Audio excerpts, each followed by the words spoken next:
بسم اللہ الرحمن الرحیم۔ عالم پرواز سمیع و بصری کالم، اور میں حاضر ہوں آپ کی خدمت میں طاہر پرواز۔ ہماری نانی اماں ایک بڑی چھوٹی سی کہانی سنایا کرتی تھی۔ وہ کہتی تھیں کہ جب کچھ کرو تو ڈرو، اگر کچھ نہ بھی کرو تب بھی ڈرو۔ تو وہ انہوں نے ایک کہانی سنائی کہ ایک فقیر آواز صدا لگاتا جاتا تھا بازار سے، اور بازار کے کنارے پر ان کا گھر تھا۔ وہ صدا لگاتا تھا کہ اگر کچھ کرو تب بھی ڈرو، نہ کرو تب بھی ڈرو۔ تو وہ بزرگ خاتون تھی، انہوں نے دروازہ کھول کے اس کو کوئی خیرات ڈالی۔ پرانے زمانے میں گھر میں یہ ہوتا تھا کہ اس کے فقیر کے جھولے میں آٹا ڈال دیا کرتا تھے، یا کوئی اور چیز کھانے پینے کی دے دیتے تھے، پیسے کم ہی لوگ دیتے تھے۔ تو وہ پوچھا انہوں نے کہ بابا جی اگر تو کچھ کریں تو پھر ڈریں، اگر کچھ نہ کریں تو پھر کیوں ڈریں؟ تو اس کے جواب میں فقیر نے پھر وہی صدا لگائی، کچھ کرو تب بھی ڈرو، نہ کرو تب بھی ڈرو۔ اور یہ کہہ کے وہ فقیر چلا گیا۔ دوسرے دن ان بزرگ خاتون کے دروازے پر کوئی لاش پھینک کر چلا گیا۔ یعنی کہ آپ نے اگر کچھ نہیں کیا ہوتا تو حالات و واقعات ایسے ہوتے ہیں کہ وہ آپ کو اس میں الجھا دیتے ہیں۔ کسی کی بے بسی پر ہنسنا نہیں چاہیے، کسی کی مصیبت پر ہنسنا نہیں چاہیے، کسی کی مشکل پر ہنسنا نہیں چاہیے۔ وہ بہت کم عقل لوگ ہیں جو سیاستدانوں کے پکڑے جانے پر خوشیاں مناتے ہیں، یا ان کی تکالیف کا ذکر کر کے وہ بات کرتے ہیں۔ ہر ایک کا کردار اپنے ساتھ ہوتا ہے۔ ہمیں بھی کوشش یہ کرنی چاہیے کہ ایسی چیزوں کو مذاق نہ بنائیں، کیونکہ یہی چیزیں کسی کے ساتھ بھی پیش آ سکتی ہیں۔ آپ گھر میں بیٹھے ہوں، آئے دن آپ واقعات سنتے ہیں کہ پیٹ کے ہاتھوں سے مجبور ہو کر کوئی چور بن گیا، کوئی ویسے پیشہ ور چور ہے، ڈاکو ہے، لٹیرا ہے، تو مصیبت تو آ جاتی ہے۔ لیکن ہم نے ڈرنا کس سے ہے؟ ڈرنا ہم نے اللہ سے ہے، اور اللہ سے ڈرنے کے لیے ہمیں تکبر سے پرہیز کرنی چاہیے۔ تکبر سے پرہیز کریں گے تو ہم دوسروں کا خیال بھی رکھیں گے۔ ہمیں یہ نہیں سوچنا چاہیے کہ فلاں جیل چلا گیا اور وہ کس حال میں ہوگا، اس نے یہ کیا تھا، اس نے وہ کیا تھا۔ ایسا بالکل نہیں سوچنا چاہیے۔ یہ باتیں بہت غلط باتیں ہیں۔ تو آئیے شروع کرتے ہیں آج کا عالم پرواز۔ صدر صاحب نے جاتے جاتے گند گھول دیا۔ کسی نے کہا نہیں ہوگا، لیکن اب شواہد سامنے نظر آ رہے ہیں۔ کہا جا رہا ہے کہ ان پر دباؤ تھا ان کی جماعت کا۔ اس کا مطلب ہے صدر صاحب غیر جانبدار نہیں تھے۔ صدر تو اپنے تمام سیاسی رشتے چھوڑ کے صدر بنتا ہے۔ وہ پورے پاکستان کا صدر ہوتا ہے، پورے پاکستان کی عوام کا صدر ہوتا ہے، اس ریاست مملکت کا سب سے بڑا عہدہ ہوتا ہے، لیکن وہ اتنی چھوٹی حرکت نہیں کر سکتا۔ اب کیا پلے پڑ گیا؟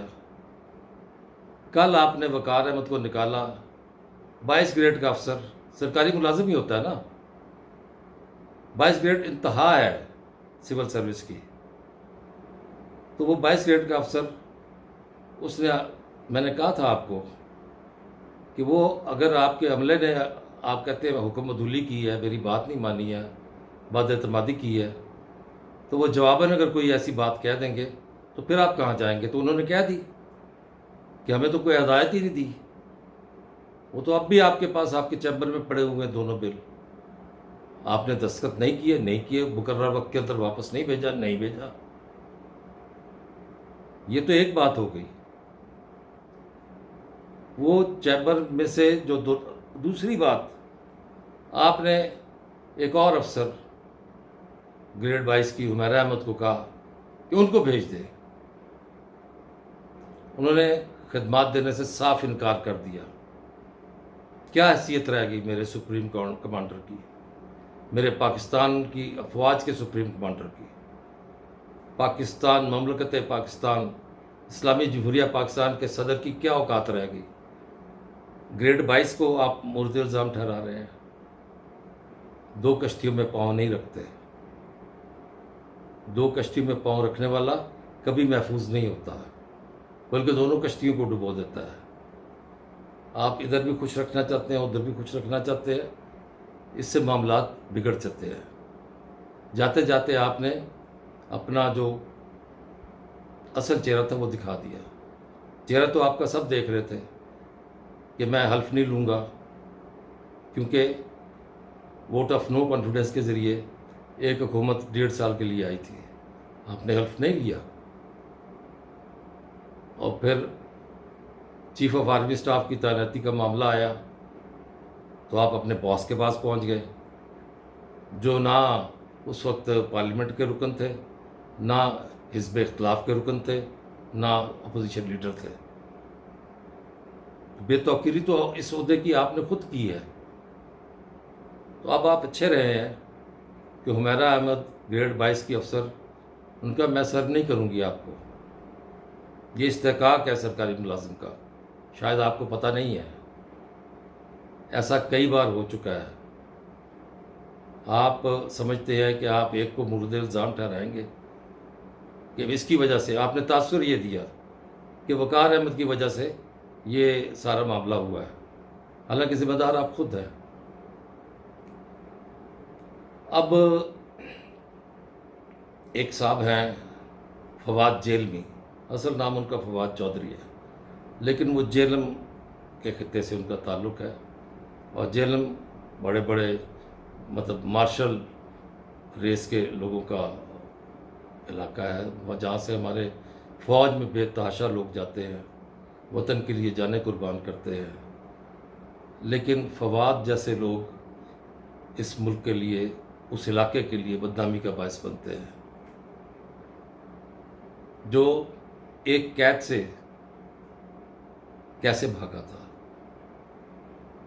اس کو ایک مرحوم سیاستدان کسی اور نام سے پکارتے تھے، میں وہ دہراؤں گا نہیں، اچھا نہیں لگتا، لیکن وہ ان کے سامنے کہتے تھے. میرے بھی سامنے آ جائیں تو شاید میرے منہ سے اچانک نکل جائے.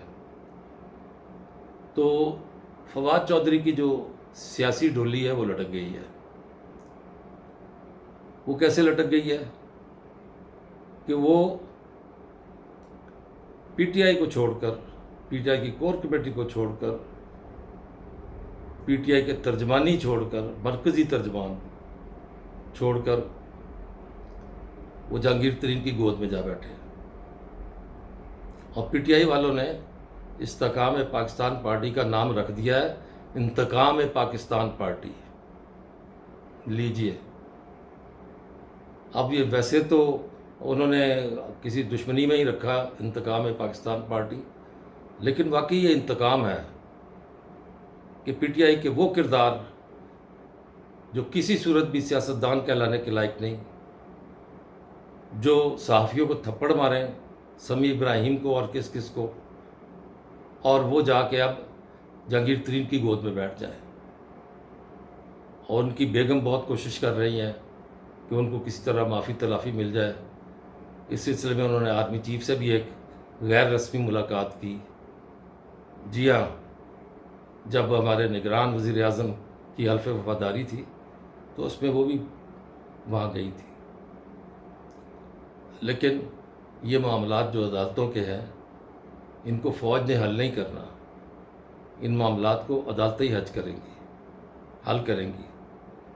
یہ ذہن میں رکھیں کہ جو کرپشن آپ نے کی ہے، جو غلط کاریاں آپ نے کی ہیں، جو آپ نے باپ سے آزادی مانگی ہے، وہ آپ کو آزادی ملے گی عدالت کے ذریعے.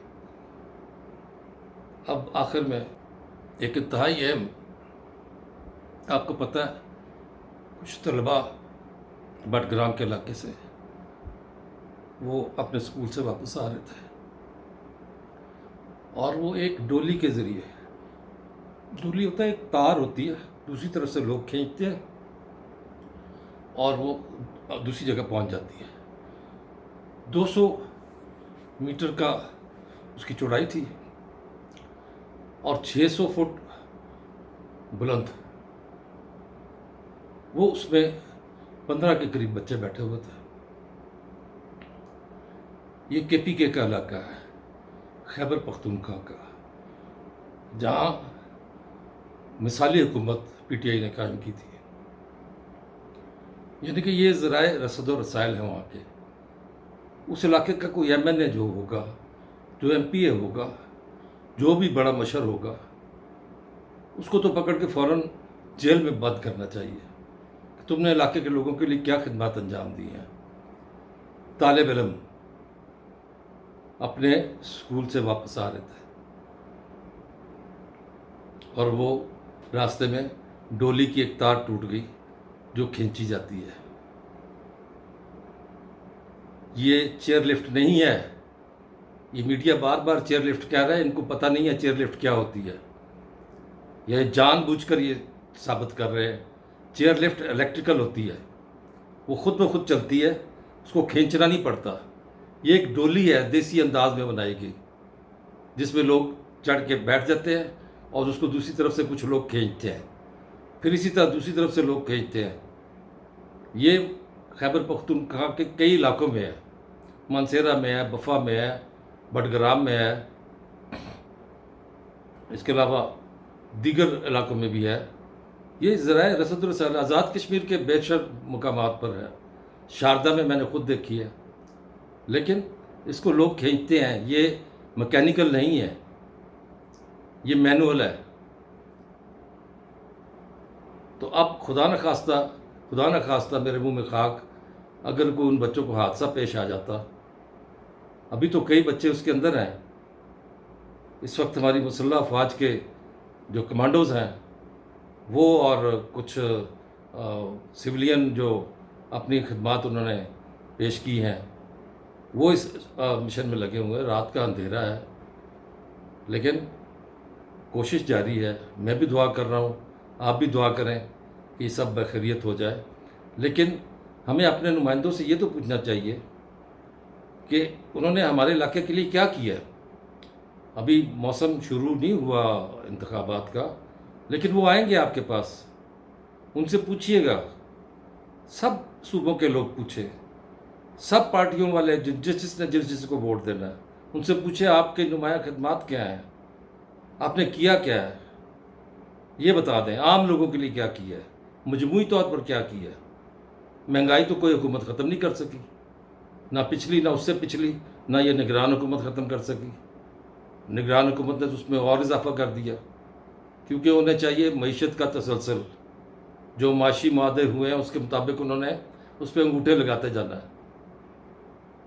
تو اس لیے ہمیں تو کوشش کرنی چاہیے نا کہ ہم اپنا کوئی اگر نمائندہ منتخب کریں تو اس کو پابند کریں، وہ بتائے کہ اس نے پہلے کیا کیا اور اب کیا کرے گا، خالی وعدے نہیں۔